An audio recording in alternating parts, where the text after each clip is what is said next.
Cơn lốc UAV của Nga tấn công thủ đô Kiev cùng nhiều thành phố khác. Ukraine cho đó là bước lùi của Nga. Tại sao như vậy? Ukraine kêu gọi Iran ngừng cấp máy bay không người lái cho Nga. Giữa lúc căng thẳng leo thang cực độ, Mỹ tuyên bố đẩy mạnh viện trợ hệ thống phòng không cho Ukraine. Bên cạnh đối phó với liên hoàn đòn giáng từ Nga, Ukraine còn ôm nỗi lo về an ninh biên giới với Belarus. Đại sứ Nga nói rằng chính phủ Đức hướng tới từ bỏ mối quan hệ đặc biệt với Moscow. EU thông qua gói hỗ trợ quân sự 500 triệu euro cho Ukraine. Ở những diễn biến đáng chú ý khác, Mỹ nói rằng Trung Quốc rút ngắn mốc thời gian đặt mục tiêu thống nhất đảo Đài Loan. Mỹ-Hàn tập trận chung với tiêm kích tàng hình F-35B gian mặt Triều Tiên. Tất cả sẽ được gửi đến quý vị ngay sau đây.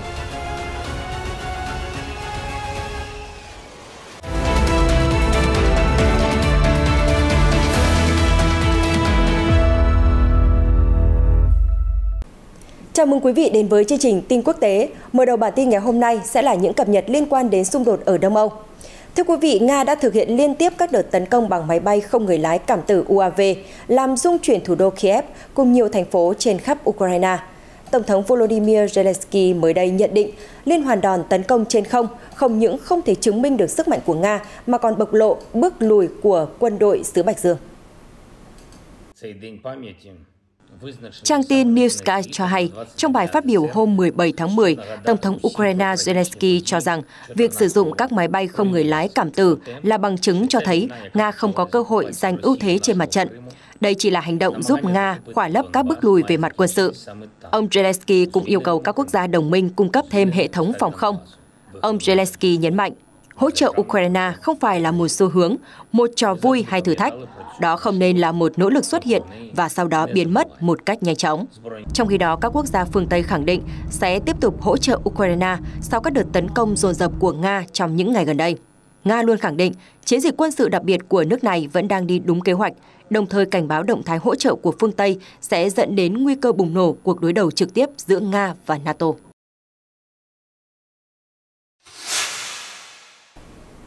Thưa quý vị, sau khi thủ đô Kiev và các thành phố khác của Ukraine đối mặt với cơn lốc máy bay không người lái mà Kiev tin rằng đó là do Iran chuyển giao cho Nga, Bộ Ngoại giao Ukraine mới đây đã hối thúc Tehran ngay lập tức ngừng việc cấp UAV cảm tử cho Nga. Nhiều cuộc biểu tình phản đối Iran cũng đã diễn ra ở Kiev, theo NHK đưa tin. NHK dẫn lời Bộ Ngoại giao Ukraine cho biết, chỉ trong tuần trước, Nga đã triển khai hơn 100 UAV của Iran để tấn công các tòa nhà dân cư, trạm điện và các cơ sở khác của Ukraine từ Bắc chí Nam. 1/3 cơ sở hạ tầng năng lượng của Kiev đã bị ảnh hưởng. Phía Ukraine đã chỉ trích gay gắt rằng việc Iran cấp vũ khí để Nga tiếp tục chiến dịch quân sự là đồng lõa với tội ác. Ngoại trưởng Ukraine Dmytro Kuleba đã kêu gọi những người đồng cấp ở các nước thuộc EU áp đặt các biện pháp trừng phạt Iran vì đã hỗ trợ Nga tiến hành các hoạt động mà Kiev cho là cực đoan. Hôm 17 tháng 10, công dân Ukraine đã tập hợp bên ngoài Đại sứ quán Iran ở Kiev. Họ giơ cao lá cờ Ukraine, có người cầm nến để bày tỏ lòng tiếc thương những nạn nhân thiệt mạng do xung đột. Một người biểu tình nói rằng giới chức Iran nên để tâm đến những mất mát của Ukraine và ngừng cấp vũ khí cho Nga. Iran mới đây tiếp tục khẳng định rằng nước này không hề cung cấp vũ khí, kể cả máy bay không người lái cảm tử, để Nga triển khai ở Ukraine. Phát ngôn viên Bộ Ngoại giao Iran Nasser Kanani hôm 17 tháng 10 nói rằng Iran đã hết lần này đến lần khác tuyên bố không đứng về phía Nga hay Ukraine, không giao vũ khí cho bên nào. Nói về chỉ trích của các nước, ông Kanani cho rằng đó là một sự mỉa mai chính trị cay đắng khi một quốc gia bị cáo buộc gửi vũ khí cho một bên tham chiến, trong khi nhiều nước khác cũng đang cấp hàng tỷ đô la vũ khí và thiết bị cho một bên trong xung đột.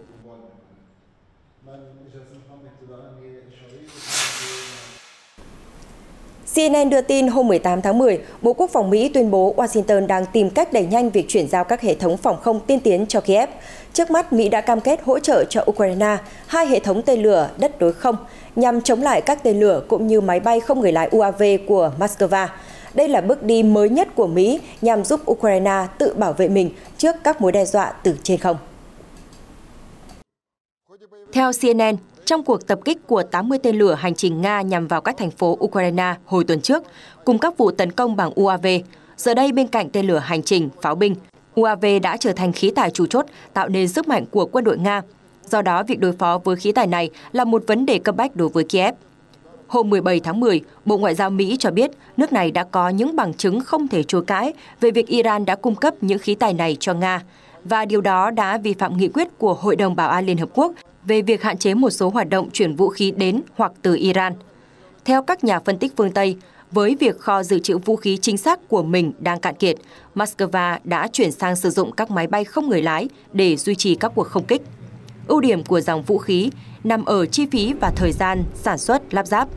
Chúng có giá thành khá rẻ và do đó bên tấn công có thể tung vào mặt trận số lượng lớn khí tài này để áp đảo.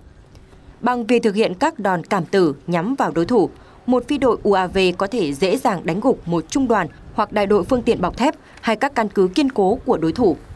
Theo CNN, phương Tây không biết chính xác Iran đã cung cấp bao nhiêu máy bay không người lái cho Nga. Nhưng các nhà phân tích quân sự cho rằng con số này rõ ràng là rất đáng kể, có thể lên đến hàng trăm, hàng nghìn chiếc.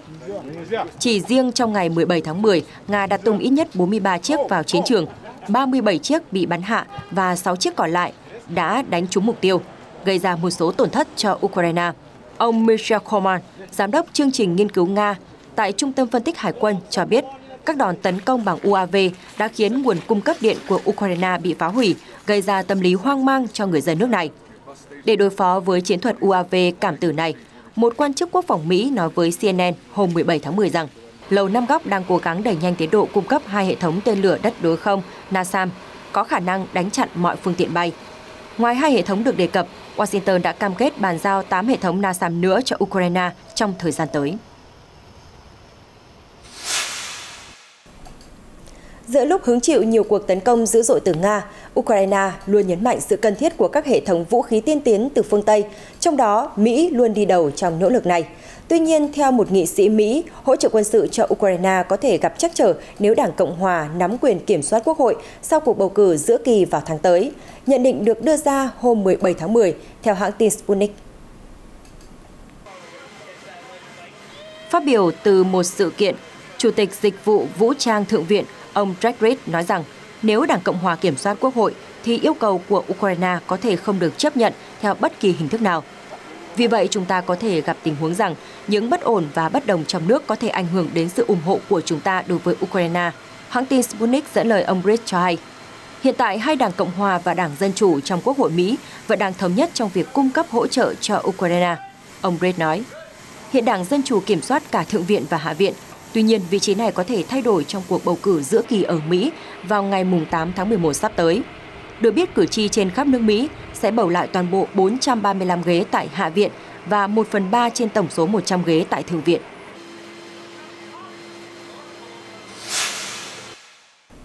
Truyền thông Anh Sky News dẫn lời cơ quan năng lượng Ukraine cho biết nguồn cung điện bên ngoài nhà máy hạt nhân lớn nhất châu Âu Zaporizhzhia một lần nữa đã bị ngắt do các cuộc pháo kích của lực lượng Nga.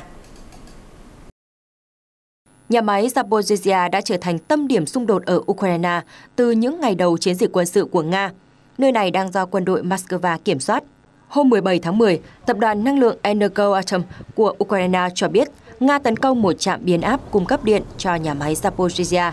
Trước đó, 6 lò phản ứng của cơ sở này đã ngừng hoạt động. Hiện nhà máy cần được cung cấp điện để đảm bảo cho các hệ thống quan trọng vẫn hoạt động an toàn. Tuy nhiên, nguồn cung điện đã liên tục bị ngắt, khiến các nhà quản lý phải tạm thời sử dụng máy phát điện chạy dầu diesel để vận hành hệ thống. Energoatom đã nhiều lần kêu gọi phi quân sự hóa nhà máy và yêu cầu lực lượng Nga rút khỏi cơ sở điện hạt nhân này.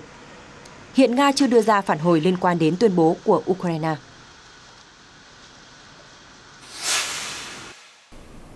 Theo hãng tin RT, trong thông báo phát đi ngày 17 tháng 10, Bộ trưởng Quốc phòng Nga xác nhận máy bay chiến đấu và tàu chiến của Nga tiếp tục tấn công tầm xa nhằm vào các trung tâm chỉ huy quân sự và hệ thống năng lượng của Ukraine. Bộ trưởng Quốc phòng Nga cho biết các cuộc tấn công vào cơ sở hạ tầng năng lượng của Ukraine đã được gia tăng từ tuần trước, nhắm vào các mục tiêu mà Moscow đã lên kế hoạch. Trong khi đó, qua thông báo trên kênh Telegram, Thủ tướng Ukraine, ông Denis Shmyhal nói rằng máy bay không người lái của Nga đã làm hư hại các cơ sở năng lượng tại Kiev. Đồng thời, các cơ sở hạ tầng thiết yếu phía đông vùng Dnipropetrovsk và phía bắc khu vực Sumy cũng trở thành mục tiêu. Trong tháng này, Nga đã tăng cường tấn công vào các cơ sở hạ tầng năng lượng của Ukraine, bao gồm các nhà máy nhiệt điện và hệ thống truyền dẫn điện, sau khi Moscow cáo buộc Kiev đứng sau vụ đánh bom cầu Kerch tại bán đảo Crimea. Trong những tuần gần đây, tình hình xung đột ở Ukraine không những không giảm nhiệt mà ngày càng leo thang, nhất là khi mới đây Belarus, một đồng minh thân cận với Nga, có động thái mà Kiev cho là nguy hiểm, đó là thành lập một lực lượng chung trong khu vực và tiến hành các cuộc tập trận trong thời gian tới. Theo bình luận của CNN, những diễn biến trên khiến Ukraine vốn đang phải chịu sức ép từ Nga, giờ đây phải dè chừng nhất cử nhất động của láng giềng phía Bắc Belarus. Tuy tiềm lực quân sự của Belarus không được xếp vào loại hùng mạnh, có thể trực tiếp đe dọa Ukraine, nhưng viễn cảnh quốc gia này trở thành căn cứ cho lực lượng Nga sẽ thật sự là cơn ác mộng với Kiev. Hiện tại Ukraine đang phải dồn binh lực sang chiến địa phía đông và phía nam. Họ chỉ để lại khoảng 15.000 quân ở các khu vực giáp Belarus, chưa kể hơn 1.000 km biên giới giữa hai nước, chủ yếu là địa hình rừng rậm, đồi núi, khiến việc điều động các binh đoàn chủ lực của Kiev sẽ rất khó khăn. Đó là chưa kể đến sau 7 tháng giao tranh, sức chiến đấu của quân đội Ukraine đã bị bào mòn rất nhiều và việc có thêm một cuộc xung đột lúc này sẽ là quá sức với nước này. Trước các chỉ trích từ phía Kiev và cộng đồng quốc gia phương Tây, cả Belarus và Nga đều khẳng định rằng lực lượng chung của cả hai nước hoàn toàn chỉ mang tính chất phòng thủ. Các bên không có ý định tìm kiếm một cuộc xung đột mới. Tuần trước, Tổng thống Belarus Alexander Lukashenko cho biết chính phủ của ông đã được cảnh báo về các cuộc tấn công nhằm vào Belarus từ lãnh thổ của Ukraine. Đáp lại, phía Kiev khẳng định các tuyên bố của Minsk chỉ là bức bình phong nhằm che đậy một hành động quân sự từ nước này.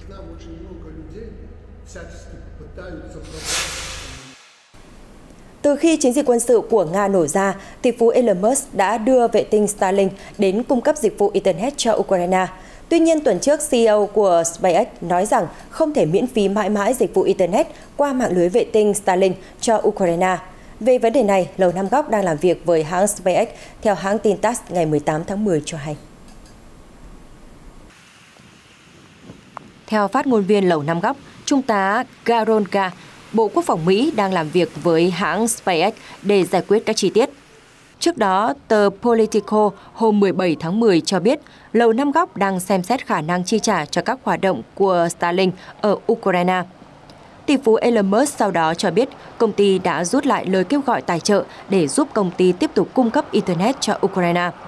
Cụ thể, vào ngày 13 tháng 10, đài CNN công bố nội dung một lá thư, trong đó SpaceX thông báo với Bộ Quốc phòng Mỹ rằng hãng sẽ ngừng trả tiền cho hoạt động của hệ thống Starlink ở Ukraine.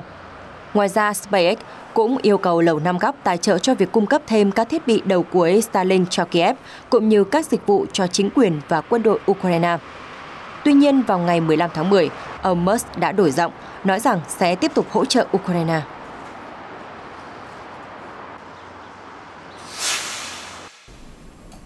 Xung đột Nga-Ukraine chưa có dấu hiệu hạ nhiệt với các đợt tấn công liên tiếp của Nga trên khắp lãnh thổ Ukraine. Tổng thống Ukraine ông Zelensky đã yêu cầu gói viện trợ khẩn cấp từ Mỹ và các quốc gia đồng minh. Mới đây, Liên minh châu Âu EU xác nhận thông qua gói hỗ trợ quân sự bổ sung cho Ukraine. Trang tin Ukrinform cho hay, Liên minh châu Âu EU đã chính thức thông qua gói hỗ trợ trị giá 500 triệu euro cho Ukraine, với mục đích nâng cao năng lực chiến đấu cho lực lượng vũ trang Ukraine. Thông cáo báo chí chính thức của Hội đồng Liên minh châu Âu cho biết 490 triệu sẽ dành để tăng cường viện trợ các thiết bị quân sự cho Ukraine, bao gồm vũ khí sát thương với mục đích chính là phòng thủ. 10 triệu euro còn lại sẽ dành để bổ sung cho Kiev các thiết bị và quân nhu, ví dụ như thiết bị bảo vệ cá nhân, đồ sơ cứu và nhiên liệu. Gói hỗ trợ lần này cũng được sử dụng để bảo trì và sửa chữa các thiết bị quân sự mà EU đã hỗ trợ cho Ukraine trước đó. Trưởng đại diện Ban Chính sách Đối ngoại EU, ông Joseph Borrell cho rằng việc huy động thêm 500 triệu euro từ các thành viên EU là bằng chứng cho thấy sự hỗ trợ kiên định đối với lực lượng vũ trang Ukraine. EU sẽ tiếp tục hỗ trợ cho Ukraine nhiều và lâu dài hết mức cần thiết. Ông Borrell cũng cho biết thêm, EU muốn tìm kiếm giải pháp ngoại giao để giải quyết vấn đề xung đột Nga-Ukraine. Tuy nhiên, hành động trên có thể khiến căng thẳng leo thang và dẫn đến những phản ứng mạnh. Như vậy đến nay, tổng giá trị gói hỗ trợ quân sự trực tiếp mà EU dành cho Ukraine có thể vượt qua con số 3 tỷ euro. Trước đó, Tổng thống Zelensky đã lên tiếng kêu gọi các quốc gia phương Tây hỗ trợ cho nước này các hệ thống phòng thủ sau khi Ukraine hứng chịu các đợt tấn công liên tiếp từ Nga. Mới đây, Nga cũng lên tiếng xác nhận đã tăng cường các đợt tấn công bằng vũ khí chính xác với mục tiêu là các cơ sở năng lượng của Ukraine trong suốt một tuần qua.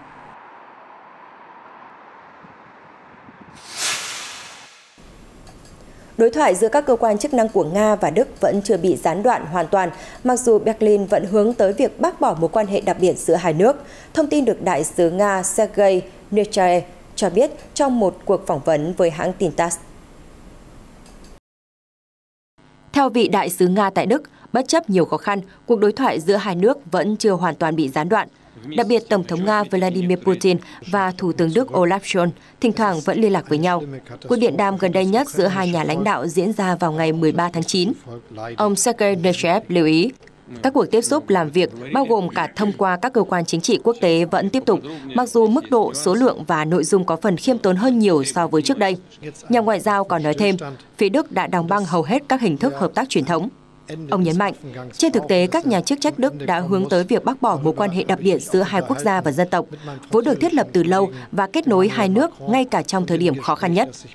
Và đó cũng là điều khiến người Đức trở nên đặc biệt so với phương Tây. Như một trung gian hòa giải, Đức hiểu về Nga và các lợi ích của Moscow hơn những nước khác. Tuy nhiên, ngày nay Đức đã thôi không còn đóng vai trò này nữa, hoặc chính xác hơn là họ đã từ bỏ nó. Đại sứ Nechayev kết luận.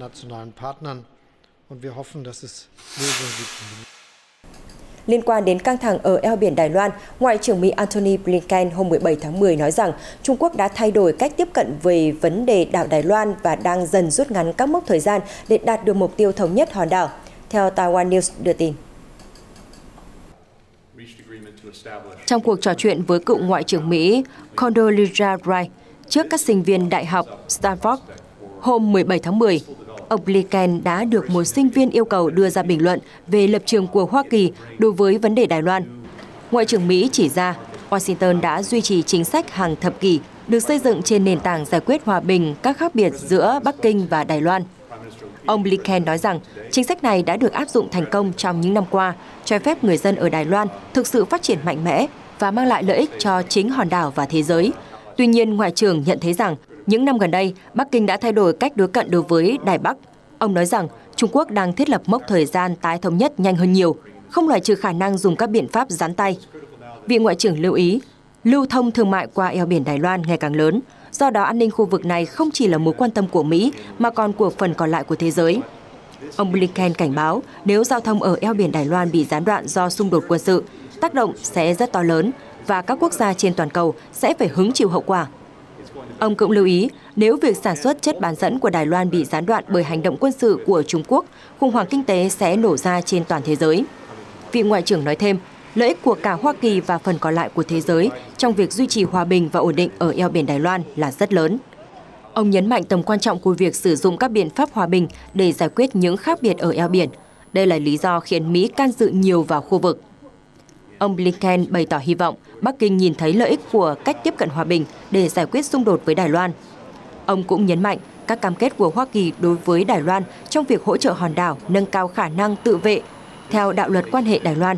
Đồng thời, ông khẳng định Mỹ cam kết tuân thủ chính sách một Trung Quốc. Ông cũng gửi thông điệp đến Bắc Kinh rằng nền tảng chính sách một Trung Quốc của Hoa Kỳ là cam kết giải quyết những khác biệt trên eo biển một cách hòa bình. Trung Quốc luôn xem Đài Loan là một tỉnh đang chờ thống nhất và không loại trừ khả năng sử dụng vũ lực. Bắc Kinh luôn kêu gọi Washington tôn trọng nguyên tắc một Trung Quốc và ngừng cấp vũ khí, ủng hộ lực lượng ly khai của hòn đảo.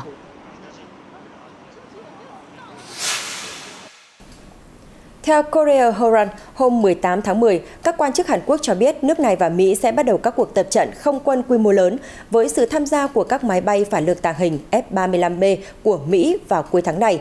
Động thái trên diễn ra giữa bối cảnh hai nước đang nỗ lực tăng cường khả năng răn đe đối với các hành động khiêu khích từ Triều Tiên. Cuộc tập trận diễn ra trên không phận Hàn Quốc từ ngày 31 tháng 10 đến 31 tháng 11. Trong đó, không quân Hàn sẽ huy động khoảng 140 chiến đấu cơ, bao gồm các tiêm kích F-35A, F-15 và KF-16. Theo các quan chức Hàn Quốc, quân đội Mỹ có kế hoạch triển khai khoảng 100 máy bay quân sự, bao gồm các tiêm kích tàng hình F-35B, từ một căn cứ của Mỹ ở Nhật Bản.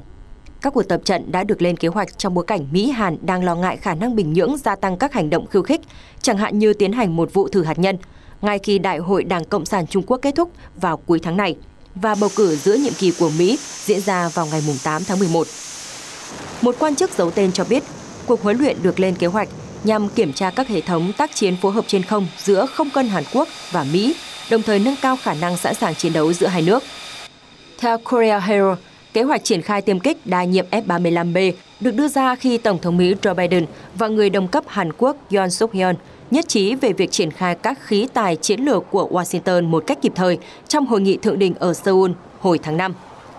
Các cuộc tập trận của Mỹ-Hàn giống như cuộc tập trận Vigilant Age đã bị hoãn lại vào năm 2018 trong bối cảnh chính quyền cựu Tổng thống Hàn Quốc Moon Jae-in thúc đẩy hòa giải liên triều. Các quan chức Hàn tiết lộ, Úc cũng dự kiến tham gia khóa huấn luyện với việc triển khai một tàu chở dầu. Đây là một động thái nhằm củng cố sự hợp tác của ba nước vì hòa bình khu vực.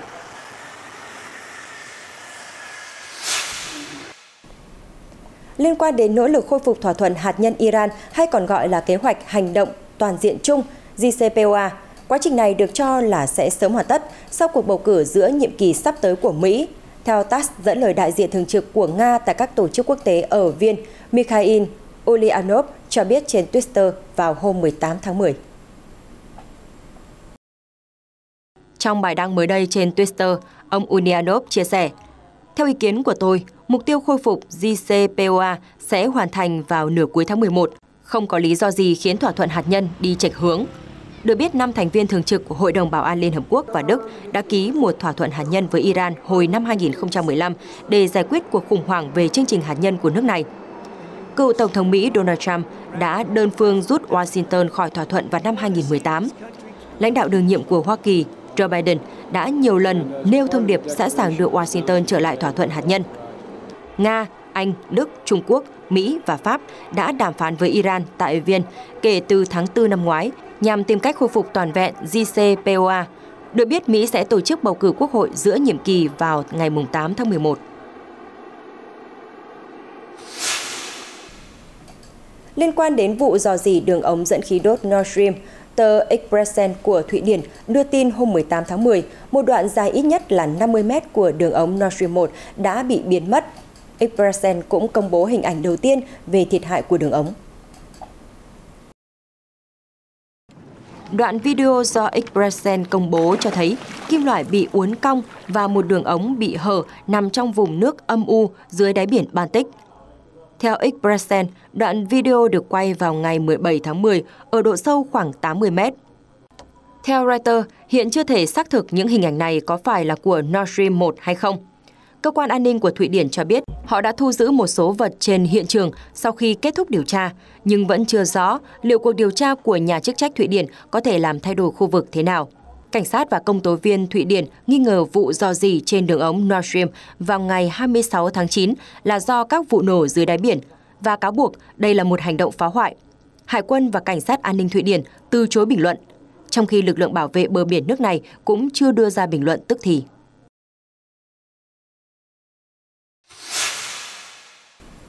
Theo Today Online hôm 17 tháng 10, Quốc hội Thụy Điển đã bầu ra thủ tướng mới là nhà lãnh đạo bảo thủ thuộc Đảng Ôn Hòa Ulf Kristersson với kết quả xít sao đánh dấu lần đầu tiên quốc gia này được dẫn dắt bởi Đảng Cánh hữu.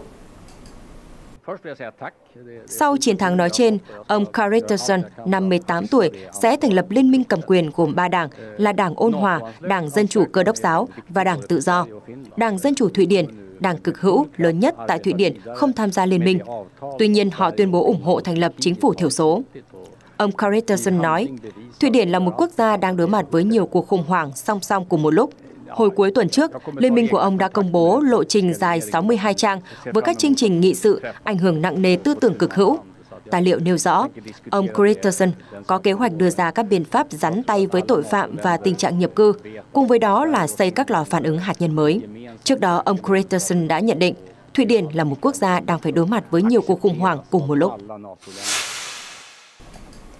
Reuters đưa tin hôm 18 tháng 10, Chủ tịch Trung Quốc Tập Cận Bình và người đồng cấp Uganda Yoweri Museveni đã gửi lời chúc mừng nhân kỷ niệm 60 năm ngày thiết lập quan hệ ngoại giao giữa hai nước. Reuters đưa tin hôm 18 tháng 10, Chủ tịch Trung Quốc Tập Cận Bình và người đồng cấp Uganda Yoweri Museveni đã gửi lời chúc mừng nhân kỷ niệm 60 năm ngày thiết lập quan hệ ngoại giao giữa hai nước. Trong điện mừng, ông Tập cho biết quan hệ hữu nghị truyền thống giữa hai nước sẽ mãi mãi bền chặt. Trong những năm gần đây, Trung Quốc và Uganda đã thiết lập quan hệ đối tác hợp tác toàn diện, ngày càng tin tưởng lẫn nhau và hợp tác ngày càng sâu rộng trên nhiều lĩnh vực. Nhà lãnh đạo nhấn mạnh hai nước luôn ủng hộ nhau trong các vấn đề liên quan đến lợi ích cốt lõi và mối quan tâm chính của nhau. Đôi bên cũng phối hợp chặt chẽ trong các vấn đề trong khu vực và trên toàn cầu. Ông Tập cho biết, trước đại dịch COVID-19, hai nước đã hỗ trợ và giúp đỡ nhau lúc khó khăn.